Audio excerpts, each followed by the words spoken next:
Presenting the classics of Sam P. Chaladurai. Sam P. Chaladurai அவர்களின் போதனை களஞ்சியத்திலிருந்து.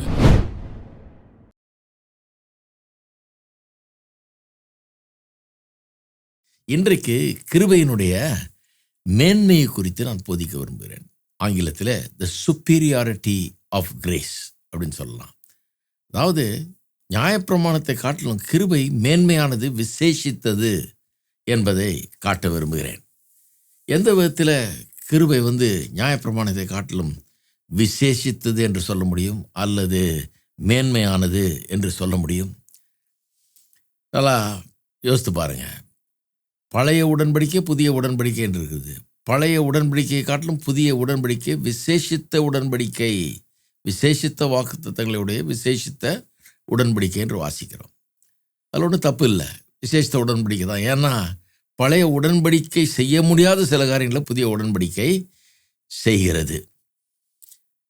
ஆகவே எந்த விதத்தில் கிருபை நியாயப்பிரமாணத்தை காட்டிலும் விசேஷித்தது, மேன்மையானது என்பதை காட்ட விரும்புகிறேன். ஏன் நம்ம கிருபையை மேன்மை பாராட்டுகிறோம்? ஏன் கிருபை நியாயப்பிரமாணத்தை காட்டிலும் விசேஷித்தது என்று சொல்லுகிறோம்? ஏன் நாம் கிருபையை பெரிதாக எண்ணுகிறோம் என்கிறதுக்கெல்லாம் காரணத்தை இன்றைக்கு விளக்க விரும்புகிறேன். இதை செய்வதற்கு நியாயப்பிரமாணத்தை கிருபையும் ஒப்பிட்டு காண்பிக்க விரும்புகிறேன். 2 ஒப்பனைகளை இன்றைக்கு உங்களுக்கு முன்பாக வைக்க விரும்புகிறேன். அதில் முதலாவது ஒப்பனை, கிருபை கொடுக்கிறது. கிருபை கொடுக்கிறது, ஆனால் நியாயப்பிரமாணமோ கோருகிறது, டிமாண்ட் பண்ணுகிறது. Grace gives but law demands. நியாயப்பிரமாணம் எப்படின்னா ஒரு பில்லை கொண்டு நம்மகிட்ட காமிக்கிற மாதிரி, இவ்வளோ பே பண்ண வேண்டியது இருக்குது, பாக்கி இருக்குது, சீக்கிரம் எடு காசை, செட்டில் பண்ணுறதுக்கு ரெடியா அப்படிங்கிற மாதிரி நியாயப்பிரமாணம் டிமாண்டிங்காக இருக்குது. கிருபை மேன்மையான ஈவுகளை நமக்கு தரக்கூடியதாக இருக்குது. அதனால தான் யோவான் 3:16 நிறைய பேருக்கு ரொம்ப பிடிக்கும். பாருங்கள், தேவன் தம்முடைய ஒரே பேரான குமாரனை விசுவாசிக்கிறவன் எவனோ அவன் கெட்டு போகாமல் நித்திய ஜீவனை அடையும்படிக்கு அவரை தந்தருளி இவ்வளவாய் உலகத்தில் அன்பு கூர்ந்தாருன்னா அதில் எந்த சட்டத்திட்டமும் கிடையாது. அதை கொண்டா, இதை கொண்டா, இதை செய்ய, அதை செய்ய, அது செய்யாது, அது செய்யாதுன்னு ஒன்றுமே கிடையாது.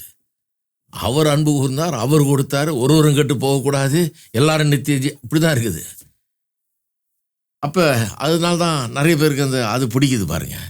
ஆனால் நியாயப்பிரமாணம் வந்தீங்கன்னா முழுக்க முழுக்க சட்டத்திட்டங்களால் அடங்கி இருக்கிறது.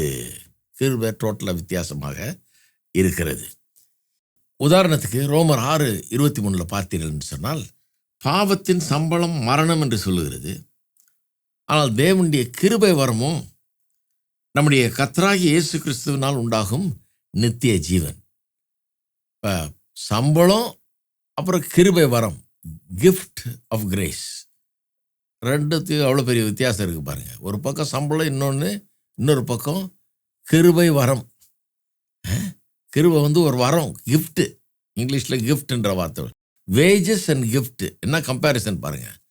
அப்போ நியாயப்பிரமாணத்தை எடுத்துக்கிட்டிங்கன்னா அதில் லெட்ஜர் மாதிரி அது வச்சுங்க, வரவு செலவு பாக்கி இப்படி தான் இருக்கும். அதில் இவ்வளோ வரவு இருக்குது, இவ்வளோ செலவு இருக்குது, இவ்வளவு நல்லது செய்திருக்க, இவ்வளோ கெட்டது செய்திருக்க, இப்படி தான் கணக்கு வைக்குது. அது புக் கீப்பிங் மாதிரி அது.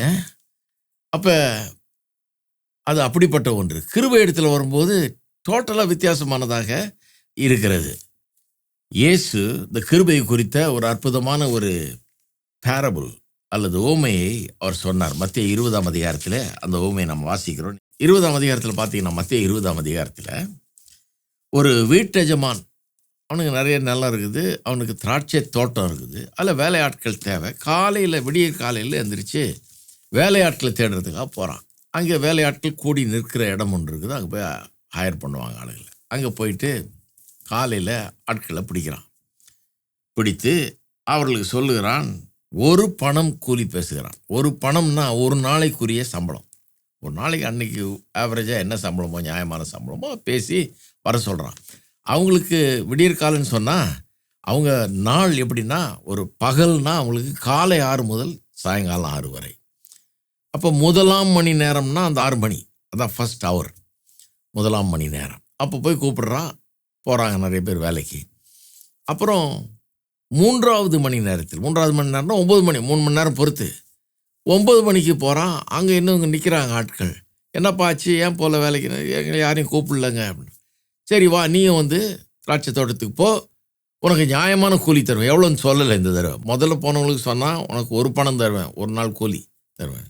இவங்களுக்கு சொல்கிறான் நியாயமான கூலி தருவேன் போன. எவ்வளோ ஸ்பெசிஃபிக் அமௌண்ட் சொல்லலை, குறிப்பிட்ட தொகையை சொல்லலை. மற்றவர்களுக்கு சொன்னான் முதல்ல கூப்பிட்டவங்களுக்கு. சொல்கிறான், போகிறாங்க. 6வது மணி நேரமும் அப்படியே பண்ணுறான். 9வது மணி நேரமும் அப்படி பண்ணுறான். அதாவது 12 மணிக்கும் மறுபடியும் 3 மணிக்கும் போகிறான். போயிட்டு அதே மாதிரி வேலைக்கு ஆட்களை தேர்ந்தெடுத்து அனுப்புகிறான். இதில் என்ன வேடிக்கைன்னா, கடைசியில் 11வது மணி வேலையில் போகிறான். 11வது மணி வேலைன்னா வேலை முடிகிற நேரம் சாயந்தரம் 5 மணிக்கு. காலையில் 6 மணிக்கு வேலை ஆரம்பிப்பாங்க, சாயந்தரம் 6க்கு முடிச்சிருவாங்க. 5 மணிக்கு போகிறான். அது 11ஆம் மணி வேலை.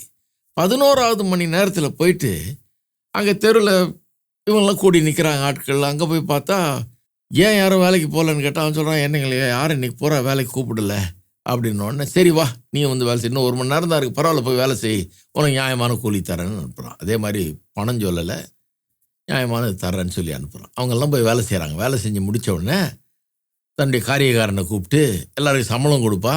கடைசியில் வந்தவனில் தொடங்கி அப்படியே பின்னால் போய் முதல்ல வந்தவன் வரைக்கும் எல்லாருக்கும் கொடுன்றார். இப்போ கடைசியில் வந்தவனும் கூப்பிட்டு அவன் கூலி கொடுக்குறான். எல்லாரும் ஆர்வமாக பார்க்குறாங்கன்னு நினைக்கிறேன். ஏன்னா வந்து 1 மணி நேரம் தானே வேலை செஞ்சாருங்க இவனுங்க. அதனால் எல்லோரும் பார்த்துட்டு இருக்காங்க. பார்த்துட்டு இருக்கும்போது அவர்களுக்கு எல்லாருக்கும் ஒரு பணம், அதாவது ஒரு நாளைக்குரிய கூலி கொடுத்தாங்க.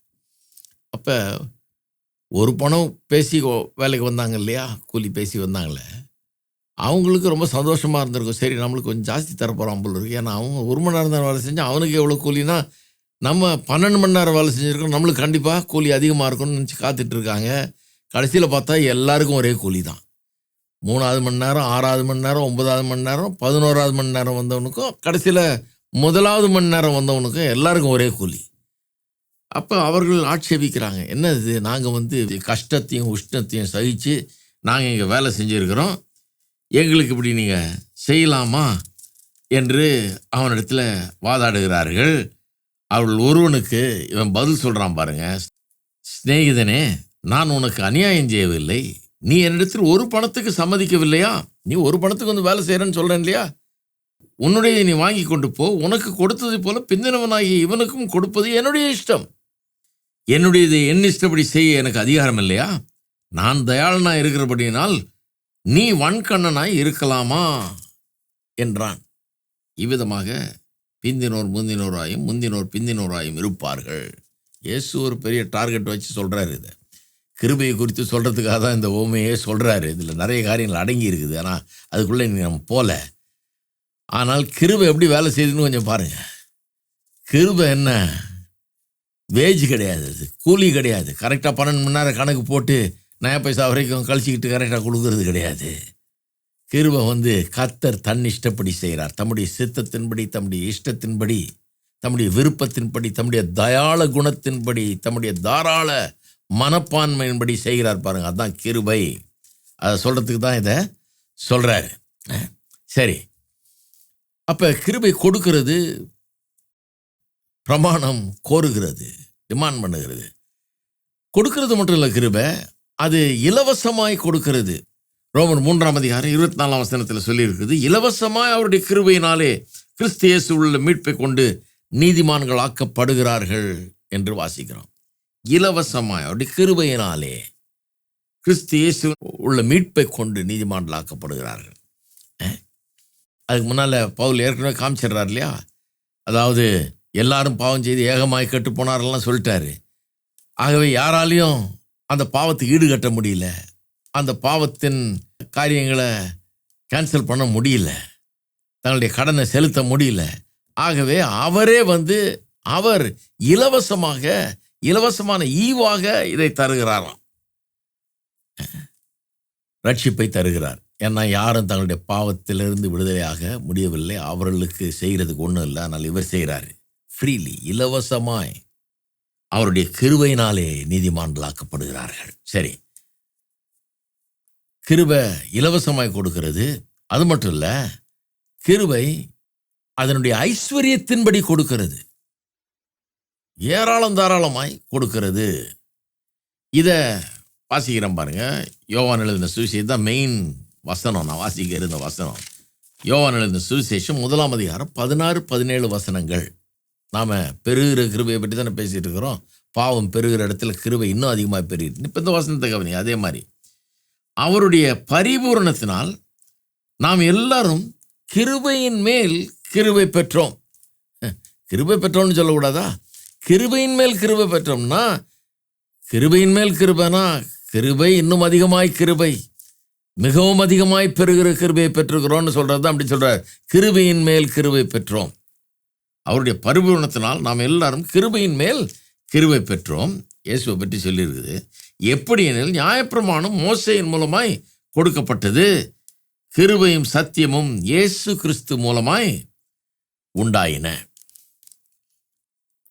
அப்போ கிருபையின் மேல் கிருபை என்கிற அந்த பதத்தை கவனிக்கணும். அது என்ன நோக்கத்தோடு அந்த பதம் பயன்படுத்தப்பட்டிருக்குன்னா, கிருபை ஏராளம் தாராளமாய் அப்படி அளவற்ற விதத்திலே கொடுக்கப்படுகிறது என்பதை சொல்கிறதுக்கு தான் அப்படி சொல்லியிருக்குது. இது இந்த சுவிசேஷத்தினுடைய, யோவான் எழுதின சுவிசேஷத்தினுடைய தீமை அதுதான் பாருங்கள். இது இதுக்கு பேர், இந்த முதல் அதிகாரத்தில் வர்ற இந்த வசனங்கள் இப்போ வாசித்தேன் இல்லையா, 16-17, இதுக்கெல்லாம் பேர் ப்ரோலாக்னு பேர். ப்ரோலாக்னா இது இந்த புஸ்தகத்துக்குள்ளே போகிறப்ப முதல்ல அதை அறிமுகப்படுத்துகிற ஒரு பகுதி ப்ரோலாக். இதுக்கு பின்னால் வர்றது இந்த ப்ரோலாகில் சொல்லப்பட்ட இந்த காரியத்தை குறித்த விளக்கம், போதனை. அப்போ 4ஆம் அதிகாரத்தில் பார்த்தீங்கன்னா, அந்த சமாரிய ஸ்திரியை சந்திக்கிறார் இல்லையா, அந்த கிணத்தண்டையில் நின்று தண்ணியை எடுக்கிறாவ. அங்கே போய் இவர் தண்ணி கேட்குறாரு. உங்களுக்கு நடந்த என்னன்னு தெரியும். அவர் சொல்கிறா, நீர் யூதன், நான் சமாரியை, எங்கிட்ட தண்ணி கேட்குறேன். அவங்க 2 பேருக்கும் ஆகாது, யூதருக்கும் சமாரியருக்கும். அப்போ பேச்சுவார்த்தை வளரும்போது அவர் சொல்கிறாரு, இயேசு அவளுக்கு பிரதியுத்தரமாக, இந்த தண்ணீரை குடிக்கிறவனுக்கு மறுபடியும் தாகம் உண்டாகும், நான் கொடுக்கும் தண்ணீரை குடிக்கிறவனுக்கோ ஒரு காலம் தாகம் உண்டாகாது. நல்லா கவனிங்க.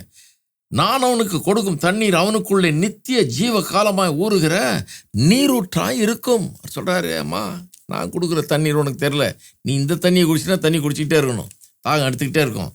நான் கொடுக்குற தண்ணீர் வேற, நான் வேற ஒரு காரியத்தை பற்றி பேசிகிட்டு இருக்கிறேன். உங்கள்கிட்ட பக்கெட் இல்லை, அது இல்லை, எடுக்கிறதுக்கே ஒன்றும் இல்லை, எப்படி கொடுப்பீர் நீர் அப்படின்னா சொல்கிறாரு, நான் கொடுக்குற தண்ணீர் ஒரு காலம் தாகமே உண்டாது குடிச்சினா அது அவனுக்குள்ளே நித்திய ஜீவகாலமாய் ஊறுகிற நீரூற்றாய் இருக்கும்ன்றார். அதாவது அந்த தண்ணியை குடித்தா தாகமே தீராது, பூரண திருப்தி ஏற்படும்.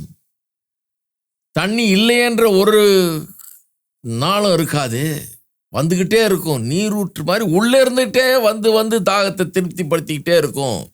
என்ன சொல்ல வர்றாருப்பா, நீ நான் கொடுக்குற தண்ணீரை குடிச்சினா, அதாவது என்ன விசுவாசித்தினா, கிருபை உனக்கு தரப்படும். அந்த கிருபை உனக்குள்ளே இருந்து கொண்டு உன்னுடைய எல்லா தேவைக்கும் அது போதுமானதாக இருக்கும். உன்னுடைய வாழ்க்கையின் எல்லா பிரச்சனைகளுக்கும் அது போதுமானதாக இருக்கும். சவால்களுக்கும் அது போதுமானதாக இருக்கும்னு சொல்கிறார். அந்த பெண் ரொம்ப பெரிய பிரச்சனையில் இருக்கா. 5 பேரோட வாழ்க்கை நடத்தியாச்சு. 5 கணவர்களையும் விவாகரத்து பண்ணிவிட்டு இப்போ 6ஆவது ஆளோட கொடுத்துன்னு நடத்திட்டு இருக்கிறான். ட்ரை பண்ணிகிட்டு இருக்கிறான் எப்படி ஆள் பார்க்கலான்னு. எவ்வளோ பெரிய பிரச்சனையில் இருந்திருப்பா பாருங்க. அவள்கிட்ட சொல்கிறாரு, அம்மா ரொம்ப தாகமாக இருக்கிற போல இருக்குது, நீ உனக்கு திருப்தி ஆக மாட்டேங்குது, திரும்ப திரும்ப தண்ணி தாகம் எடுக்குது, போயிட்டே இருக்கிற, நான் கொடுக்குற தண்ணீரை குடித்தினா தாகமே இருக்காது, உள்ள ஊறுகிற ஜீவ ஊற்று போல இருக்கும், உள்ள ஒரு பரம திருப்தி உண்டாகும், வாழ்க்கை எந்த மாதிரி இருக்காது, செட்டில் ஆகிடுவேன், நல்லா திருப்தி உண்டாகும்ன்ற விதத்தில் தான் அதை சொல்கிறார். சரி, அதே புஸ்தகத்தில் யோவான் எழுதின சுவிசேஷத்திலேயே 6ஆம் அதிகாரத்தில் 35ஆம் வசனத்தில் பார்த்தீங்கன்னா இன்னொரு வசனத்தை பார்க்கலாம். நம்ம இயேசு அவர்களை நோக்கி, ஜீவ அப்பம் நானே, என்னிடத்தில் வருகிறவன் ஒரு காலம் பசி அடையான். அதே மாதிரி பேசுகிறாரு பாருங்க. இதுதான் தீம் பாருங்க. முதல்ல சொல்லிட்டாரு, அவருடைய பரிபூரணத்தினாலே நாம் கிருபையின் மேல் கிருபை பெற்றோம் அப்படின்னு சொல்லிட்டு இப்போ அது என்னன்னு விளக்குறாரு. அவர் சொல்கிறாரு, நானே ஜீவ அப்பம், என்னிடத்தில் வருகிறவன் ஒரு காலம் பசியடையான், என்னிடத்தில் விசுவாசமாக இருக்கிறவன் ஒரு காலம் தாகமடையான். அதே கான்செப்ட் தான் சொல்கிறாரு.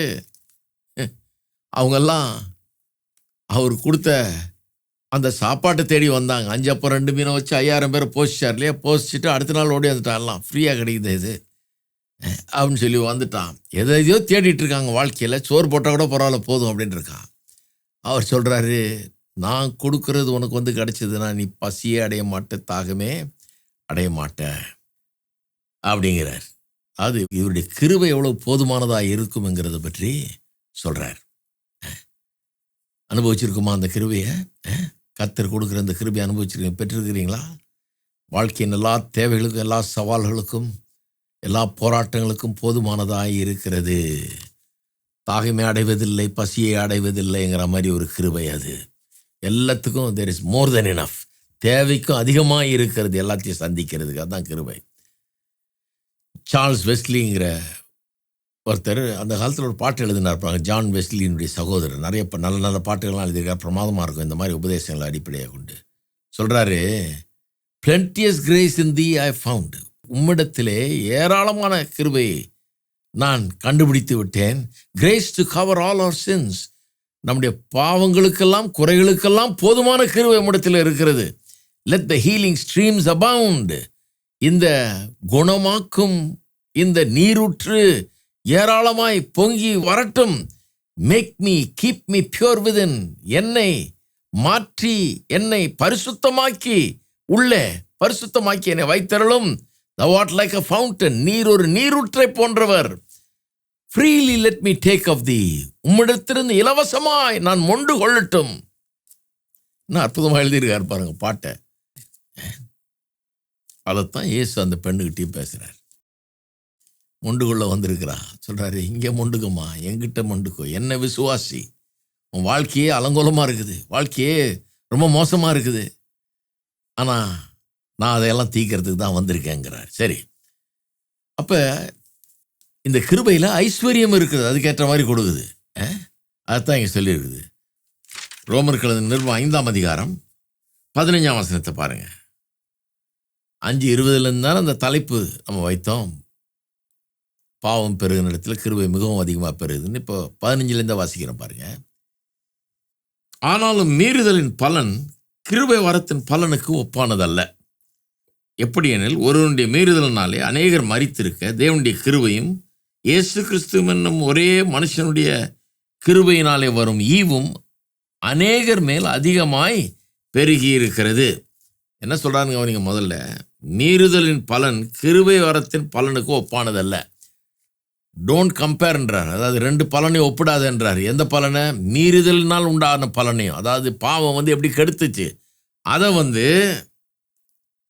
கிருபை வரம், தேவனுடைய கிருபை வந்த பிறகு எல்லாத்தையும் எப்படி சரியாக்குது, அதோட கம்பேர் பண்ணாதன்றார். ஏன்னா 2 கம்பேர் பண்ணவே முடியாது. அது கெடுத்தது உண்மைதான், அது நாசமாக்குச்சு உண்மைதான் பாவம். ஆனால் கிருபை ரொம்ப அற்புதமாக எல்லாத்தையும் சீரமைச்சு இன்னும் அழகான அற்புதமான ஒரு நிலைக்கு கொண்டு போகிறது. 2 ஈக்குவல் கிடையாது. இது நாசமாக்குது, ஆனால் நாசமாக்குனதை விட இது அற்புதமாய் உருவாக்குகிறது அப்படிங்கிறார். 15ஆம் வசனத்தில் என்ன சொல்கிறாரு? பாவம் மரணத்தை கொண்டு வந்துச்சு, கிருபை ஜீவனை கொண்டு வந்திருக்குன்றார். 16, மேலும் ஒருவன் பாவம் செய்ததினால் உண்டான தீர்ப்பு தேவன் அருளும் ஈவுக்கு ஒப்பானதில்லை. அதாவது பலனை ஒப்பிடாதன்னு 15ஆம் வசனத்தில் சொன்னார். இங்கே சொல்கிறாரு, தீர்ப்பை ஒப்பிடாத. பாவம் செய்ததுனால ஒரு தீர்ப்பு வந்தது, அந்த தீர்ப்பையும் தேவன் அருளும் ஈவையும் ஒப்பிடாதன்றாரு. பாவத்தினால ஒரு நியாய தீர்ப்பு உண்டாச்சாமா. அந்த தீர்ப்பு என்ன பண்ணுச்சு? ஒரே குற்றத்தின் நிமித்தம் ஆக்கினைக்கு ஏதுவாக இருந்தது. ஒரு மனுஷன் செஞ்ச குற்றம் அவ்வளோ பேர் மேலேயும் தண்டனையை கொண்டு வந்தது. கிருபை வரமோ அநேக குற்றங்களை நீக்கி எப்படி பண்ணுது பாருங்க. அநேக குற்றங்களை நீக்கி நீதி வழங்கும் தீர்ப்புக்கு ஏதுவாய் இருக்கிறது. 2த்தையும் கம்பேர் பண்ண முடியாதுன்றார். அந்த தீர்ப்பு உண்டாச்சு, ஆமாம். ஆனால் இந்த தீர்ப்பு இயேசு சிலுவையில் மரித்து இந்த கிருபை நமக்கு உண்டாயிருக்குது. இது குற்றங்களையெல்லாம் நீக்கி நீதி வழங்கும் தீர்ப்புக்கு ஏதுவாக இருக்கிறது அப்படிங்கிறார். சரி, அடுத்த வசனம் பாருங்க. 19ஆம் வசனம். அன்றியும் ஒரே மனுஷனுடைய கீழ்ப்படியாமையினாலே அநேகர் பாவிகளாக்கப்பட்டிருக்கிறது போல ஒருவருடைய கீழ்ப்படிதனாலே அநேகர் நீதிமான்களாக்கப்படுவார்கள். ஒரு மனுஷனுடைய கீழ்ப்படியாமையினாலே அநேகர் பாவிகளாகப்பட்டாங்களாம்.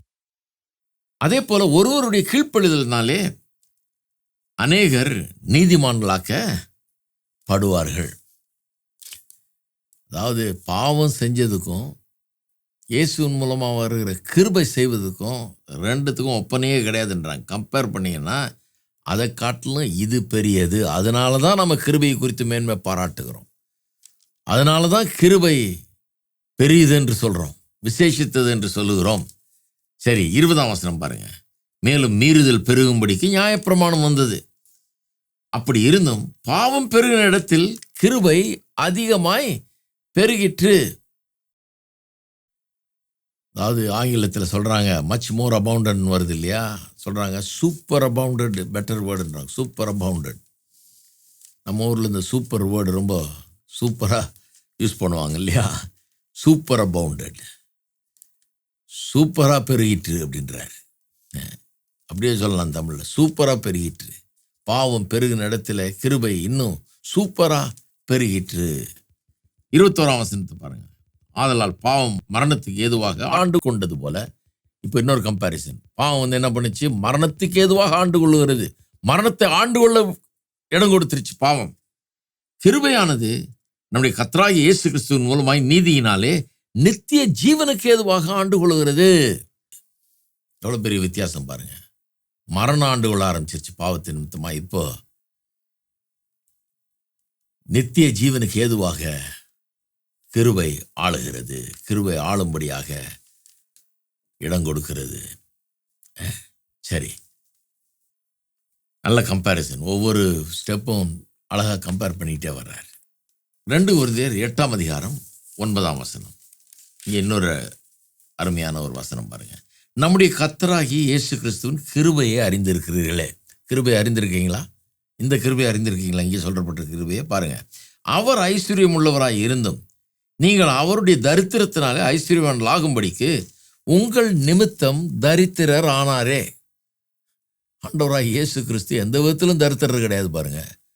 தேவகுமாரன், தேவனுக்கு சமமானவர். அப்ப அவர் என்ன ஆவியில் தரித்திரராக இருந்தாரா, இல்லை மெட்டீரியலாக ஏதாவது தரித்திரமாக இருந்தாரா? கிடையாது. எல்லாம் இருந்தது அவருக்கு. வானத்தை பூமி உண்டாக்கின தேவன். அவர் தரித்திரர் கிடையாது பாருங்க.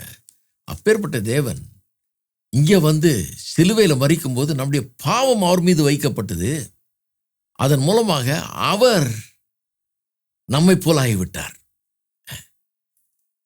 அந்த மலைப்பிரசங்கத்தில் ஏசு சொல்றார் இல்லையா, ஆவியில் எளிமையுள்ளவர்கள் பாக்கியவான்கள். ஆவியில் நமக்குள்ள ஒரு தரித்திரம் இருக்கிறது. தேவனை அறியாதவர்கள் ஒரு ஆவிக்குரிய தரித்திரத்தில் இருக்கிறார். அந்த தரித்திரத்தை அவர் அனுபவிச்சார் பாருங்க, அந்த ஆவிக்குரிய தரித்திரத்தை. அது மட்டும் இல்லை, சாபத்தின் மூலமாக வந்த பொருளாதார தரித்திரம். அதனால தான் அந்த முட்கீழே வைக்கப்படுது. அதுக்கு அடையாளமாக தான் அதையும் அனுபவிச்சார். ஆவிக்குரிய தரித்திரம், எல்லா விதமான தரித்திரமும் அவர் மீது வந்து விழுந்தது. அவர் ஐஸ்வர்யமுள்ளவராய் இருந்தும் நம் நிமித்தமாக அவர் தரித்திரரானார். ஏன்? அவருடைய தரித்திரத்தினாலே நாம் ஐஸ்வர்யவான்களாகும்படிக்கு உங்கள் நிமித்தம் தரித்திரரானார் அவர்னு பவுல் சொல்லுகிறார். இதை அறிந்திருக்கிறோமா நம்ம? அப்போ எது பெருசு பாருங்க? பாவம் செஞ்சது பெருசா, கிருபை செஞ்சது பெருசா? பாவம் வந்து அவரை தரித்திரராக்கிச்சு. சிலுவையிலே தொங்கி நம்முடைய பாவத்தை சுமந்து தொங்கி மரித்து உயிரோடு எழும்புற வரைக்கும் நம்முடைய தரித்திரத்தை சுமந்தார் அவர். ஆனால் கிருபை நம்மை ஐஸ்வர்யவான்களாக்கி இருக்கிறது. நித்தியமாக தேவனுடைய பிள்ளைகளாக, தேவனுடைய குடும்பத்தில் அங்கத்தினர்களாக, புதிய சிருஷ்டிப்புகளாக ஆக்கி இருக்கிறது. எல்லா விதத்திலும் ஐஸ்வர்யவான்களாக நம்மை ஆக்கி இருக்கிறது. இதான் பாருங்க, இதுதான் அதனுடைய அர்த்தம்.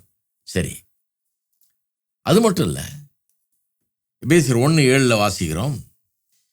அவருடைய கிருபையின் ஐஸ்வர்யத்தின்படியே இவருடைய இரத்தத்தினாலே பாவ மன்னிப்பாகிய மீட்பு இவருக்குள் நமக்கு உண்டாயிருக்கிறது. அங்கே ஒரு பாதத்தை கவனிக்கணும். கிருபையின் ஐஸ்வர்யத்தினாலே, according to the riches of his கிரேஸ்னு வருது.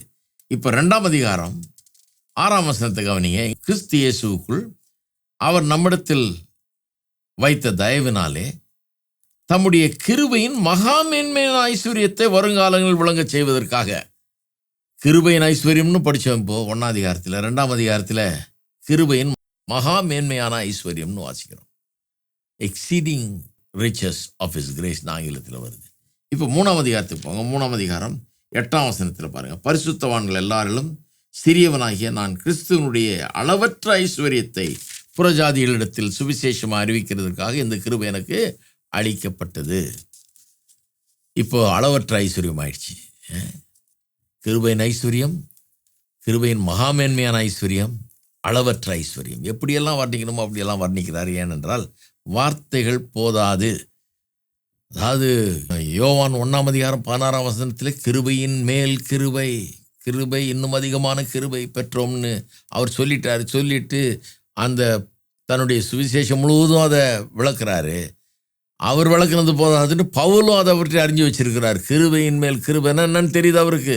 ஆகவே அவரும் அதை விளக்குறார் பாருங்க. அவர் இப்படி விளக்குகிறார் இதை. சரி,